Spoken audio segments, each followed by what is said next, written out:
श्रीमते रामानुजाय नमः। श्री वेंकटार्यतनयं तत्पादकमलाश्रयं वादूलान्नवपूर्णेन्दुं रामानुजगुरुं भजे। नीलातुङ्गस्तनगिरितटी सुप्तमुक्तोक्त्यकृष्णं पारात्यं स्वं श्रुतिसदशिरसिद्धमध्यापयन्ति सोच्चिष्टायां सृजनिगलितं व्याबलाकृत्य पुङ्क्ते कोदादस्यै नमैदमिदं भूय एवास्तु भूयः।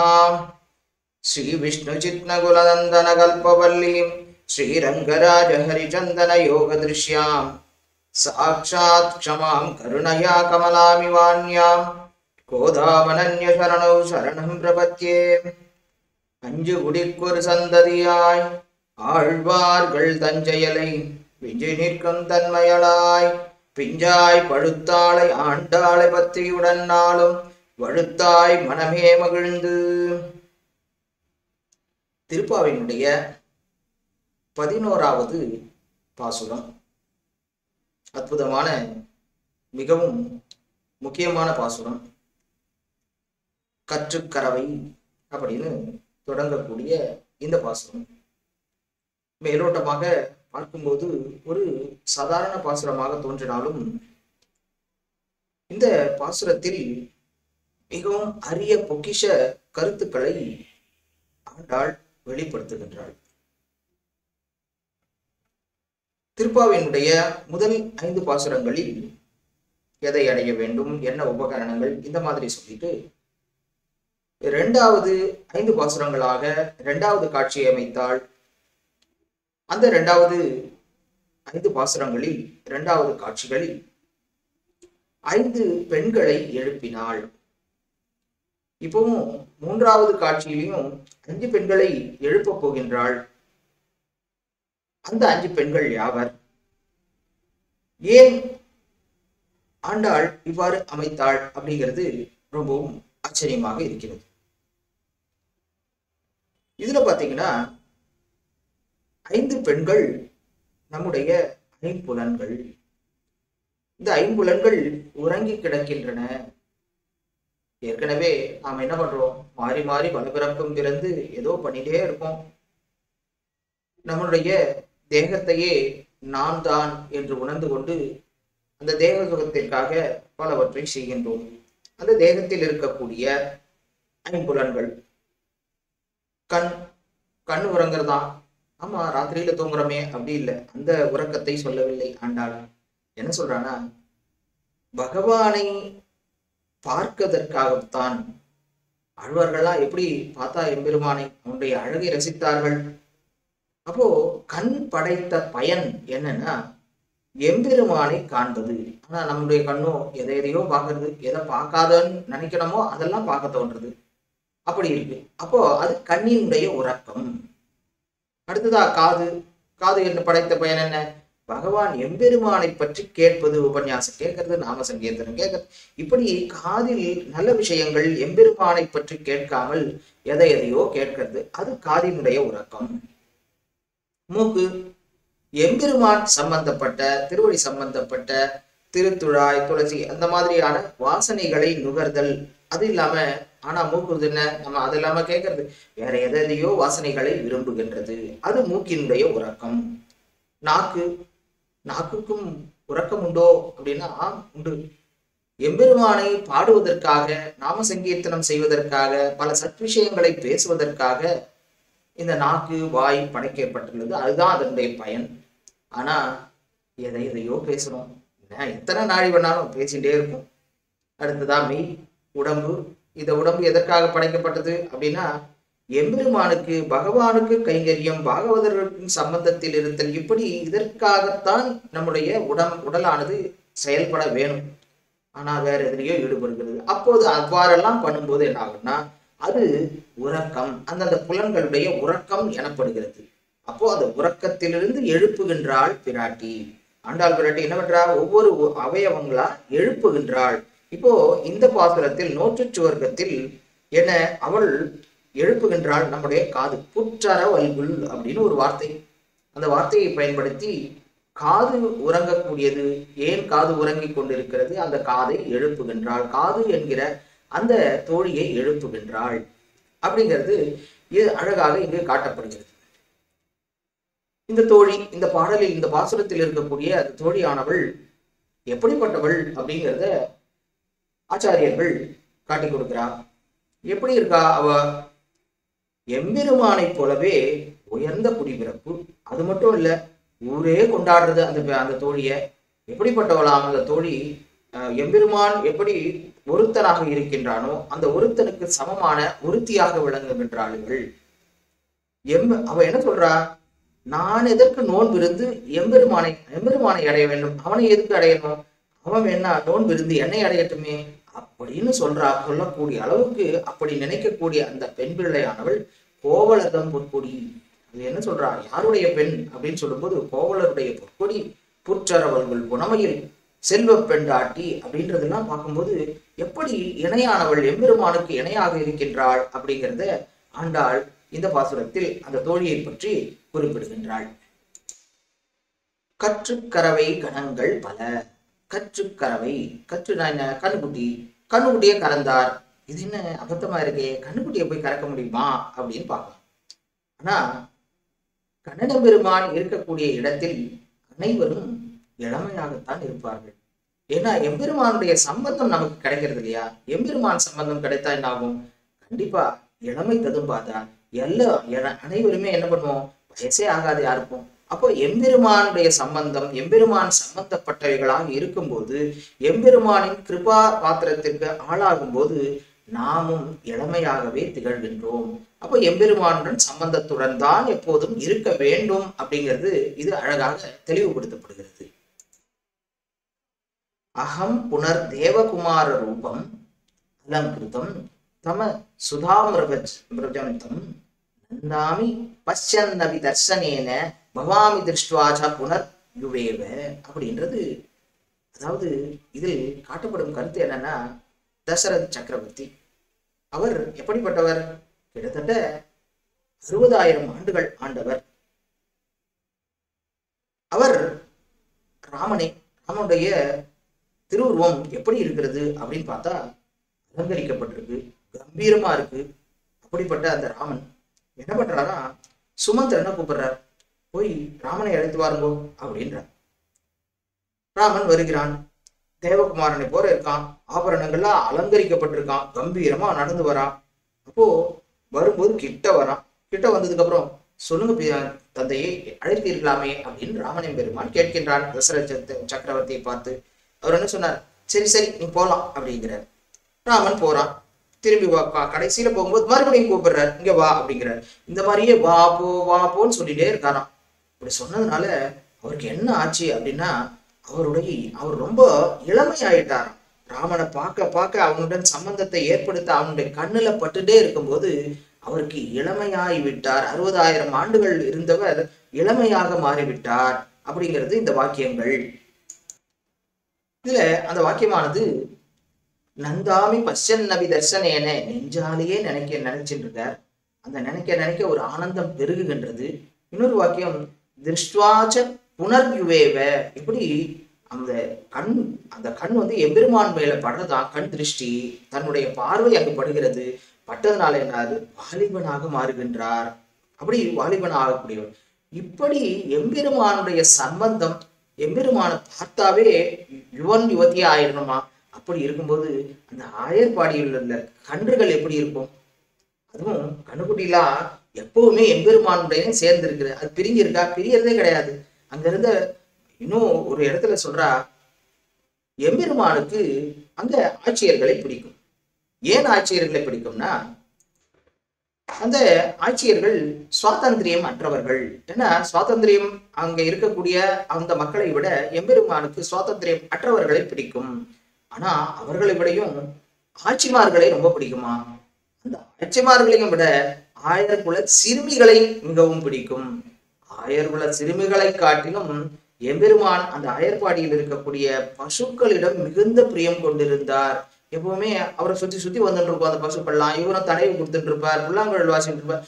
இப்படி பண்ண என்ன ஆயிடுதா, கறவை மாடுகள் கூட கன்றுகளாக இளமையாகி விட்டன. அவ்வளோ இளமை ஆயிடுத்து அப்படின்றத இங்கு ஆண்டாள் அழகா கறவைகள் வெஞ்சென்று கற்றுக்கறவை கணங்கள் கற்றுக்கறவை அந்த கன்றாகிய கன்றுகளை கறப்பது அப்படிங்கிறத இங்கு தெரிவிக்கின்றாள்.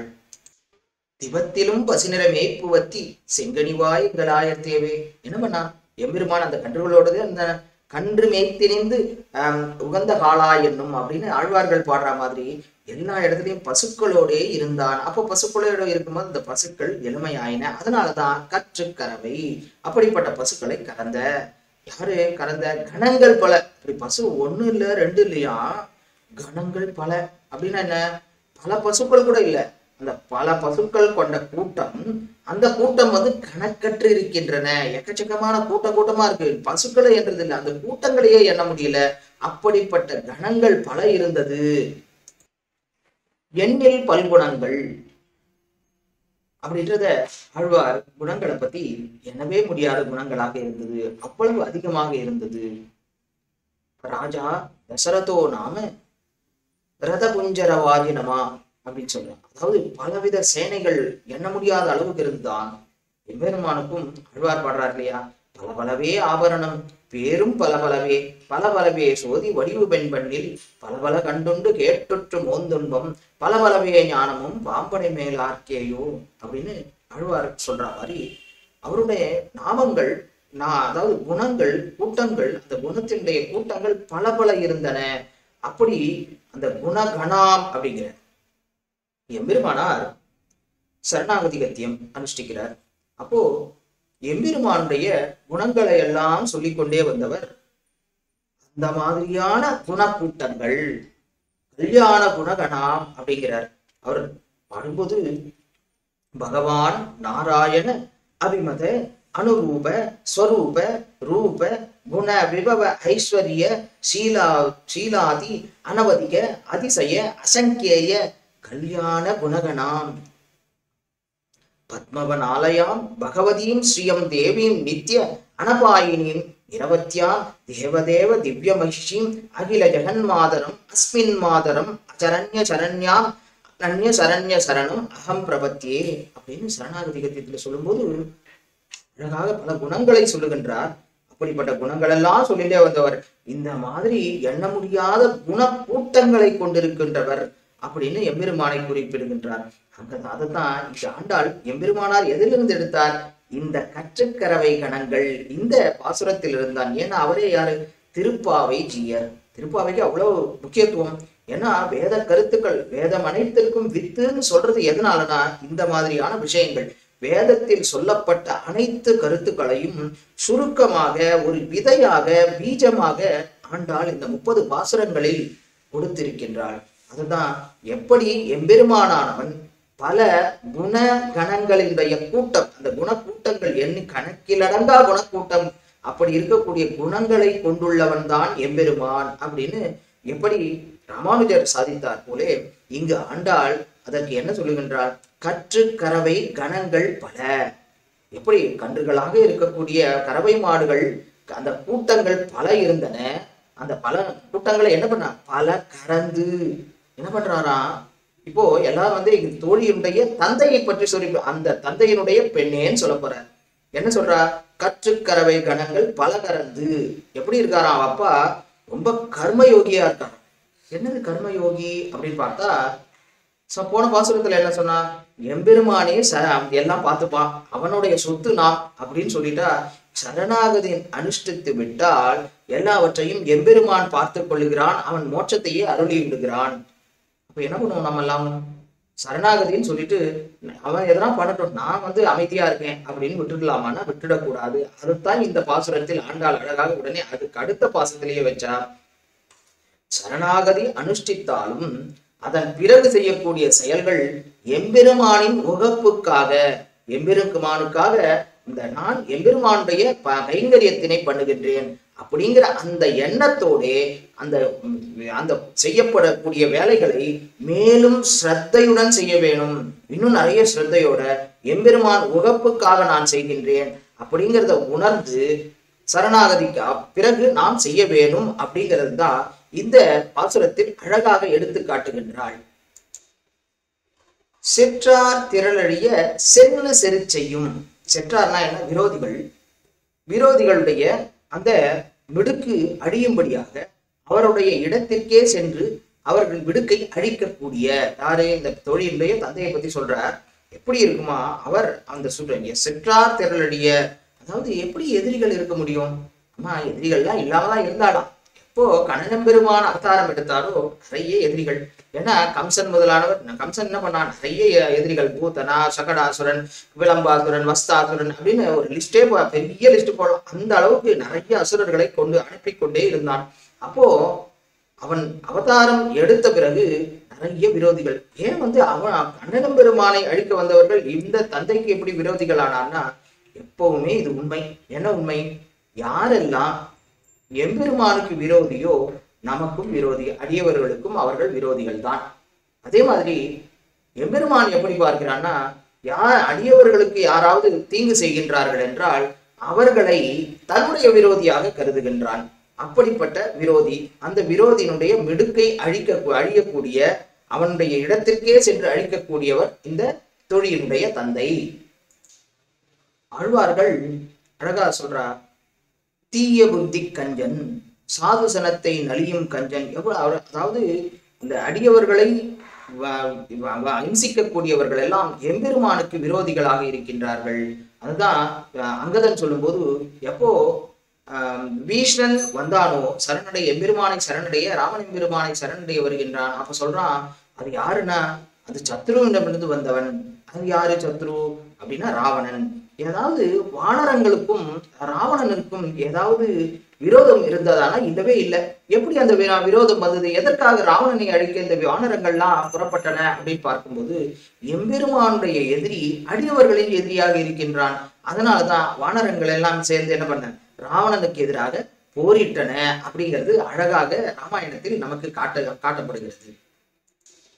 எதிரிகளை அழிப்பது வீரலட்சணம். இந்த வீரலட்சணம் 3 வகையா சொல்றான். எப்படி இருக்கான் வீரலட்சணம்ன்றது?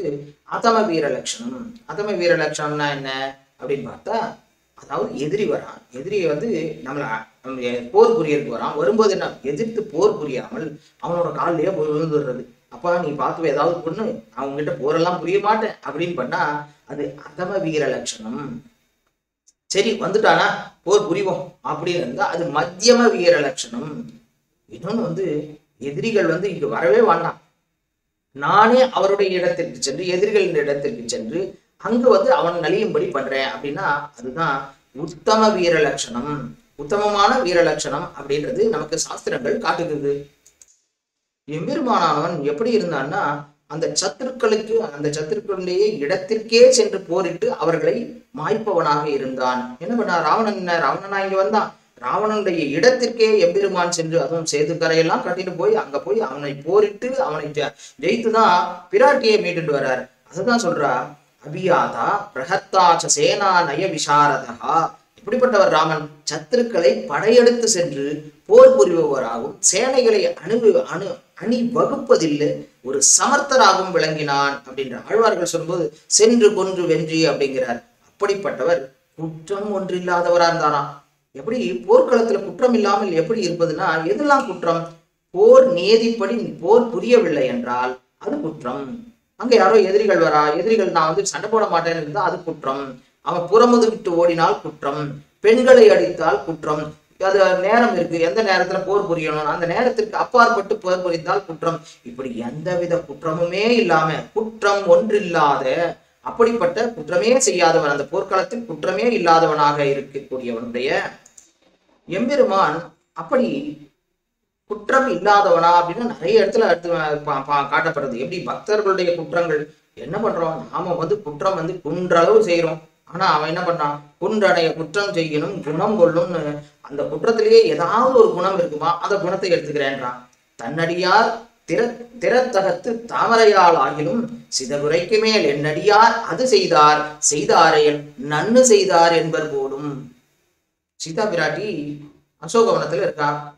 அப்போ விபீஷ்ணன் ராவணனுக்கு புத்தி சொல்லுகின்றான். புத்தி சொல்லணும் இல்லையா, சொல்லி எப்படியாவது திருத்திடுவோம், சீதா பிராட்டியை எம்பெருமானுடன் சேர்த்து வைப்போம்னு விபீஷ்ணன் என்ன பண்றான், புத்தி சொல்றான். சொல்லும்போது சொல்றான், இது சீதையை உடனே ஆட்சின்னு போய் விட்டுடு, இங்க வேண்டாம், இங்க சீதை இருக்கிறதுனால நிறைய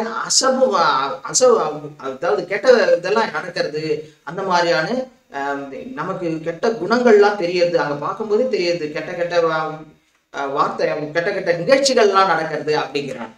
அப்போ சீத்தை இதை கேட்டாலாம், ஆஹா, என்னை எல்லாருமே மகாலட்சுமின்றா, நான் இருக்கக்கூடிய இடங்கள் சோபிக்கின்றன, இவன் என்ன கெட்டதுன்னு சொல்றான், நான் இங்கு வந்ததுனால இங்க இலங்கைக்கு கெட்டது நடக்கின்றது அப்படிங்கிறானே அப்படின்னு வருத்தப்பட்டாலாம்.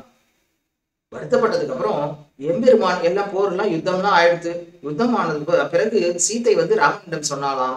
என்ன சொன்னா, இதே மாதிரி விபீஷணன் சொல்லிட்டானே, நான் அங்க இருந்ததுனால கெட்ட சமிஞ்சைகள் அவனுக்கு கிடைத்தது, அந்த லங்கைக்கு கெட்டது நடக்கும் அப்படின்னு சொன்னானே ராவணன் கிட்ட அப்படின்னு சொன்னாராம். எம்பெருமான் நம்பவே இல்லை.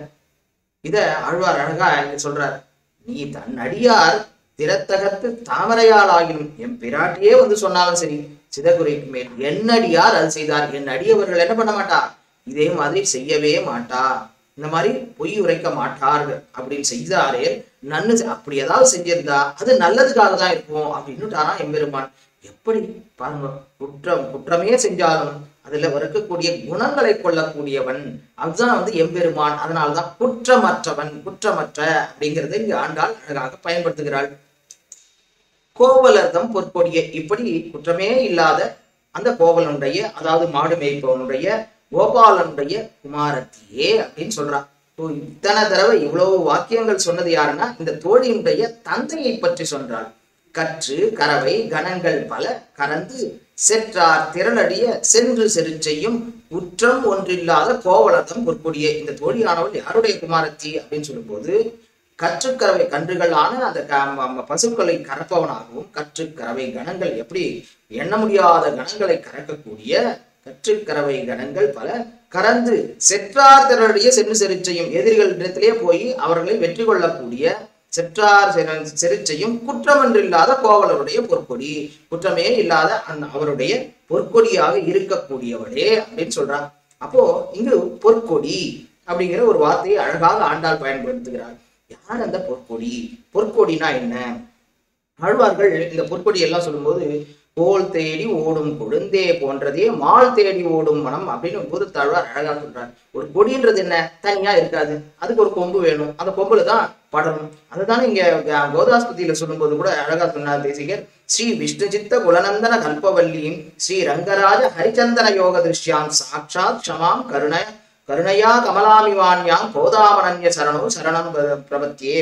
அதாவது அந்த கொடி எதுவுமே அந்த நம்பெருமான்ற அந்த கொம்பின் மீது படருவதற்காக இருக்கின்றது. அப்படி கொடினாவே என்ன, இயல்பே என்ன, ஏதோ ஒண்ணுக்கு மேல படரணும். அது அப்படிப்பட்ட கொடியாக எப்படி இருக்கும், பொற்கொடியாக இருக்கின்றாள், பொன் போன்ற கொடி. இது என்னன்னா ருக்மிணி அப்படிங்கிற ஒரு பதத்துக்கு அழகாக ஆண்டாள் நமக்கு தமிழ் படுத்தி கொடுக்கின்றாள். ருக்மிணின்னா என்ன, ஒரு தங்கமயமான கொடி. அந்த தங்கமயமான கொடியை தான் பொற்கொடி அப்படின்னு ஆண்டாள் பிராட்டியுடைய பெயரை தமிழ் படுத்தி அழகாக கொடுக்கின்றாள். இங்கு அது எப்படி அந்த கொம்புக்காக ஏங்கி கொண்டிருந்தான். கொடி தரையிலாம் இருக்கக்கூடாதுல்ல. ஆவிக்கோர் பற்றுக்கொம்பு நின்னலால் அறிகின்றேன் அம்மாழ்வார் அழகா சொன்னார் இல்லையா, கோல் தேடி ஓடும் கொழுந்தே போன்றதே மால் தோடி ஓடும் மனம் அப்படின்றதையும் ஆழ்வார் சொல்லியிருக்கார். அப்படி இருக்கும்போது இந்த கொடியானவள், பொற்கொடியானவள் என்ன, நீ அங்க தூங்கிட்டு இருக்கியே, அது தகுமா உனக்கு? என்ன பண்ணணும்? எப்படி ஒரு கொடியானது ஒரு கொம்பை தேடி ஓடுமோ, உனக்கு எது அழகு? நீ பாகவதர்களுடன் சேர்ந்திருந்தால் மட்டும்தானே அழகு. நீ இதே மாதிரி படுத்துட்டு தனியா தூங்கலாமா? தூங்கக்கூடாது அல்லவோ, சீக்கிரமா எழுந்து வா அப்படிங்கிறது தான் இங்கு ஆண்டாள் அழகாக பொற்கொடியே அப்படிங்கிற அந்த பதத்தை கிட்டு தெரிவித்தாள். அடுத்ததான் அவளை வர்ணிக்கிறா. அவளுடைய அழகை பத்தி சொல்லும் போது, புற்றரவல்குள் புனமையிலே போதராய், அப்படிப்பட்ட பெண்ணே இவா அப்படின்னு கூப்பிடுறான். எப்படி இருக்கா புற்றரவல்குள், எப்படி இருக்கா, அவருடைய பின்பகுதி வளைந்து இருக்கு. எப்படி இருக்கு, ஒரு புற்றிலிருந்து வரும்போது அந்த நாகமானது தலை விரித்திருந்தால், அந்த படம் எடுத்திருந்தால் அந்த படம் எப்படி வளைந்திருக்குமோ அந்த மாதிரி இருக்கு. புனமையிலே போதராய், எப்படி இருக்காம், மயில் சுதந்திரமா காட்டுல இருக்கக்கூடிய அந்த மயில் போன்று இருக்கக்கூடியவளே, மயில் போன்ற அழகுடையவளே அப்படிங்கிறார். இங்க ஏன் இவ்வாறு வர்ணிக்க வேணும் அப்படின்னு பார்த்தா, என்னவா காட்டுல மிருகங்கள் சுதந்திரமா இருக்கணும், சுதந்திரமா இல்லாம தனியா இருக்கக்கூடாது. அந்த சுதந்திரம் போன்றவளே, சுதந்திரமாக இருக்க வேண்டியவளே, எம்பெருமானுடன் சேர்ந்தால்தான் சுகம், பாகவதர்களுடன் சேர்ந்தால்தான் உனக்கு உண்மையான ஸ்வரூபம், உண்மையான இடம். அப்படி அதற்காக நீ வாராய் அப்படிங்கிறதுக்காக தான் இங்கு இந்த பதங்களை ஆண்டாள் கையாண்டாள். இதை சொன்ன உடனே சரி எல்லாரும் வந்துட்டாளா அப்படின்னு உள்ள இருக்கக்கூடிய தோழி கேட்கின்றாள். உள்ள இருக்கக்கூடிய தோழி கேட்கும்போது என்ன பண்ணா, இவ எதுவும் பேசவே இல்லையேன்ட்டு எல்லாரும் கதவை திறந்துட்டு உள்ள வந்துட்டா, முற்றத்துக்கே வந்துட்டா. சுற்றத்து தோழிமார் எல்லாரும் வந்து முற்றம் புகுந்து முற்றத்துக்கே வந்துட்டா. எல்லா தோழிகளும் எங்க வந்துட்டா, இப்போ முற்றத்துக்கு வந்த உன்னுடைய இல்லத்தினுடைய முற்றத்திற்கு வந்து விட்ட ஆகிவிட்டது அப்படிங்கிறத ஆண்டாள் இந்த வரிகளில் சொல்கின்றார். நீனிலா முற்றத்து நின்னிவள் நோக்கினாள் காணுமோ கண்ணபுரம் என்று காட்டினால் பணனார் தின்னம் இருக்க இனி இவள் நானுமோ நன்னு நன்னு நரையூரக்கே அப்படின்னு ஆழ்வார் சொன்ன மாதிரியும் சுற்றும் குழல் தாழ சுரிகை அணைத்து மற்றும் பல மாமணி பொன்படணைந்து முற்றம் புகழ்ந்து முறுவல் செய்து நன்னீர் எற்றுக்கு இதுவென்னோ. அப்போ முற்றம்ன்றது ரொம்ப முக்கியத்துவமா இருக்கு அப்படிங்கிறத இங்க ஆண்டாளும் கார்த்தியும் மற்ற ஆழ்வார்களும் அந்த முற்றத்தை அவ்வளவு அழகா சொல்றான். ஏன் முற்றம் அப்படின்னா, ஒரு சமயம் இந்த தோழி கண்ணனம் பெருமானை சந்திப்பதாக சொல்லியிருந்தாராம். கண்ணனம் பெருமானுக்காக இந்த தோழி காத்துட்டு இருக்கா. கண்ணன் வரவில்லை, நாழியாச்சு, ரொம்ப நாழியாச்சு. காத்தால 7 மணின்னு சொன்னவர் ராத்திரி 7 மணிக்கு வரல. ராத்திரி 7 மணிக்கு வந்தார். இந்த தோழியானவள் அங்கேயே இருந்தா. எந்த இடத்துல கண்ணன் பெருமான் வர சொன்னாலும் அந்த இடத்துலயே இருக்கா. 7 மணிக்கு வந்தவொடனே ஒரே கோபம் இவளுக்கு. கண்ணன் எதை சொன்னாலும் இவ கேட்கல. நான் இனிமே என்னை பார்க்க வராது அப்படின்றத மட்டும் சொல்லிட்டு போனா. சொல்லிட்டு வேகமா போறா. போகும்போது அவளுடைய திருமாளிகைக்கு போறா. போனாலும் கண்ணன் பெருமான் பின்னாடியே போறான். போகும்போது அந்த கதவை சாத்திடுறா. கதவை சாத்திட்டு உள்ள போயிடுறா. உள்ள தூங்க போயிடுறா. கண்ணன் என்ன பண்றதுன்னு பார்த்தான். ராத்திரி 12 மணிக்கு அந்த முற்றத்தில் குதித்தான். அந்த இருட்டு ஒரே இருட்டா இருக்கு. இவன் மட்டும் தூங்கல. எப்படியும் எம்பெருமான் வருவான் அப்படிங்கிறது இவன் மனசுக்குள்ள இருந்துட்டே இருக்க கண்ணன் எம்பெருமான் அந்த முற்றம் வழியாக குதித்தார். அங்கே ஒரே இருட்டு. ஒரு புன்முறுவல் செய்தார். பளிச்சுன்னு வெளிச்சம் போட்டா மாதிரி இருந்துதான். அந்த பெண் ஓடி வந்து அவனை அணைச்சிட்டு அவ கூட பேசலாயினாள் அப்படிங்கிறது. அதனால அந்த முற்றம்ன்றது இவளுக்கு பிடிக்கும். அதனால தோழிமார்களுடைய நாங்கள் என்ன பண்ணோம், இந்த முற்றத்துக்கே வந்து விட்டோம். அந்த முற்றத்துல இருந்து தான் நான் பேசிட்டு இருக்கேன் அப்படின்னு அந்த முற்றத்திற்குரிய ஒரு முக்கியத்துவத்தினையும் ஆண்டாள் இந்த வரிகள்ல அழகாக சொல்லி அந்த தோழியை அழைக்கின்றாள். ஏன்னா முற்றம் அவளுக்கு எவ்வளவும் எம்பெருமானும் சேர்ந்திருந்தது. அந்த முற்றத்தில் தான் நாங்க நிக்கிறோம். அப்ப நீயும் அந்த முற்றம் பிடிக்கும் இல்லையா, அதனால எழுந்து வந்துடு அப்படின்றதுக்காக இங்கு அழகாக இந்த பதத்தினை உபயோகப்படுத்துகின்றாள். முற்றத்துக்கு வந்துட்டீங்கோ, என்ன பண்றீங்கோ அப்படின்னா, முகில்வண்ணன் பேர் பாட. நான் என்ன பண்றோம், முகில்வண்ணனுடைய பேரை பாடுகின்றோம். முகில்வண்ணன் கண்ணன் எம்பெருமான் எப்படி இருக்கானா, கார்மேக வண்ணன் அல்லவா. அவன் நிறம் மட்டுமா ஒத்திருக்கு, செயல் குணங்கள்லாம் கூட அந்த மேகத்தை போன்று ஒற்று இருக்கிறது அல்லவா. பார்க்கறதுக்கு அவனும் கருமையாக இருக்கின்றான். 2வது பாடல்ல சொன்ன மாதிரி அவனுடைய இடி மின்னல்கள் சங்க சக்கரங்களாக இருக்கின்றன. அது மட்டும் இல்ல, மேகம் என்ன பண்றது, எல்லாருக்கும் மழை பொழியறது, வேண்டியவா வேண்டாதவான்லாம் பார்க்கறது எல்லாருக்கும். எம்பெருமானும் மழை மாதிரி அவனுடைய கருணையினை பொழிகின்றான். எப்பவுமே எதிர்பார்க்க முடியாது இந்த நேரத்துல இந்த இடத்துல மழை பெய்யும், என்னதான் வானிலை அறிக்கை சொன்னாலும் வானிலை அறிக்கையை பொய்த்து விடுகிறது இந்த நாள்லையும். அப்போ இருக்கும்போது எம்பெருமான் எங்கு நினைக்கின்றானோ, எம்பெருமான் யாரை நினைக்கின்றானோ அங்கு மழை பெய்யும். அந்த மாதிரிதான், அதாவது மேகமும் ஒரே மாதிரி இருக்கு. முகில் வண்ணனாகிய எம்பெருமானும் அந்த மாதிரியே இருக்கின்றான் அப்படிங்கிறத ஆண்டாள் இங்கு காட்டுகின்றாள். ஆழ்வார்கள் அழகா இதெல்லாம் இன்னும் அனுபவிக்கிறா. வம்பவிழ் போதை பொருட்டா மால்விடை 7 மடத்த செம்பவள திரள்வாயன் ஸ்ரீதரன் தொல் புகழ் பாடி கும்பிடு நட்டமிட்டாடி கோவு கட்டுண்டுழலாதார் தம்பிறப்பால் பயனென்னே சாது சனங்களிடையே. என்ன பிறந்து என்னதான் பயன், எதுவுமே இல்லை. என்ன பண்ணணும், எம்பெருமானுடைய பெயரை வாயார பாட வேண்டும். அதுதானே சொன்னா முதலியே. ஒவ்வொரு அவயவங்கள் படைத்ததற்கான பயன் என்ன அப்படின்னு சொல்லும் போது இதையெல்லாம் பயனாக செம்பவள திரள்வாயன் ஸ்ரீதரனுடைய தொல் புகழை பாடி கும்பிட்டு கையெல்லாம் கூப்பிட்டு நடனம் ஆட்டம் நம்ம மெய்யை மறந்து ஆட வேண்டும். இப்படிப்பட்டவர்கள்லாம் பயன் பண்ணலனா இந்த பிறப்புக்குத்தான் பயன் என்ன, எதுவுமே இல்லையே. பறிவதில் ஈசனை பாடி விரிவது மேவல் உருவீர் பிரிவகையின் நன்னீர் தூய் புரிவதும் புகை பூவே. அப்போ நாம சங்கீர்த்தனம் செய்ய வேண்டும், எம்பெருமானை பாட வேண்டும். நாம் முற்றத்திற்கு வந்து விட்டோம். முற்றத்திற்கு வந்து என்ன பண்ணோம்னா எம்பெருமானுடைய புகழை பாடுகின்றோம். இப்படி புகழை பாடினதுக்கு அப்புறம் சிற்றாதே பேசாதே செல்வ பெண்டாட்டி, நீ ஆடாமல் அசையாமல், சிற்றாதே பேசாதே சிற்றியும், அதாவது அசையாமல் ஆடாமல் அப்படின்னு சொல்லாங்க. அசையாமலும் அசைய கூட மாட்டியா, ஆட பேச கூட மாட்டியா அப்படின்றத சிற்றாதே பேசாதே செல்வ பெண்டாட்டி நீ எற்றுக்குரங்கம் பொருளையலோர். எதுக்காக நீ இன்னும் தூங்கிட்டு இருக்க, இதே மாதிரி தூங்கிட்டு இருக்கலாகுமோ எப்ப அப்படின்னு கேட்கிறான். கேட்ட உடனே தான் அந்த தோழி ஓடி வந்துட்டாலாம். இத்தனை நாடி என்ன பண்ணா, அவ அப்பாவை பத்தி சொன்னா, எப்படிப்பட்டவர் அப்பா? கற்றுக்கரவை கணங்கள் பல கலந்து செற்றார் திரளுடைய சென்று செருச்சையும் குற்றமன்றில்லாத கோவலருடைய பொற்கொடியேன்னு சொன்னா. அதுக்கப்புறம் அவையுடைய அவயவங்களை புற்றரவல்கள் புனமையிலே போதராயின் பாடினா. சுற்றத்துக்கு வழிமாறு எல்லாரும் முற்றத்துக்கு வந்துட்டோம்னு சொன்னா. இது எதை சொன்னதுக்கும் அவ எதுவுமே பேசல, வரவே இல்லை. ஆனா அந்த முகில்வண்ணன் பேர் பாடி அப்படின்னு சொன்ன உடனே என்ன பண்ணிட்டா? கண்ணன் பெருமானுடைய பேரை பாடியவுடன் அவன் ஓடி வந்துட்டு அவன் இந்த கோஷ்டியுடன் சேர்ந்து கொண்டார். கிருஷ்ணனுக்கும் எல்லா செல்வமாயிருக்க பெண் இல்லையா? கிருஷ்ணனை பத்தி பாடிட்டு இருக்கும்போது நீ சும்மா இருக்க முடியுமா? அந்த கிருஷ்ணானுபவத்தை பெறணும் இல்லையா? அப்படிப்பட்ட அந்த செல்வம் உனக்கும் இருக்கணுமே. கிருஷ்ணன்ற அந்த செல்வம் நிறைந்திருக்கக்கூடிய நீ உறங்கி கிடப்பது சரி என்றுன்னு சொன்ன உடனே எம்பெருமானுடைய நாம சங்கீர்த்தனத்தை கேட்டவுடன் அந்த தோழி இவர்களுடன் சேர்ந்து கொண்டாள். சேர்ந்து அடுத்த திருமாளிகைக்கு செல்லுகின்றார்கள். அடுத்த பெண்ணை எழுப்புவதற்காக. நாமும் காத்திருந்து அனுபவிப்போம். இந்த பாடலில் நாம் தெரிந்து கொள்ள வேண்டியது எம்பெருமானை பாடுதல். எல்லா பாடல்களையும் நாம சங்கீர்த்தனத்திற்கும் எம்பெருமானுடைய பெயரை ஓதுவதற்கும் அவ்வளவு அழகாக முக்கியத்துவம் கொடுத்து பிராட்டியானவள் நமக்கு தெரிவிக்கின்றாள். ஸ்ரீமதே ராமானுஜாய நமஹ.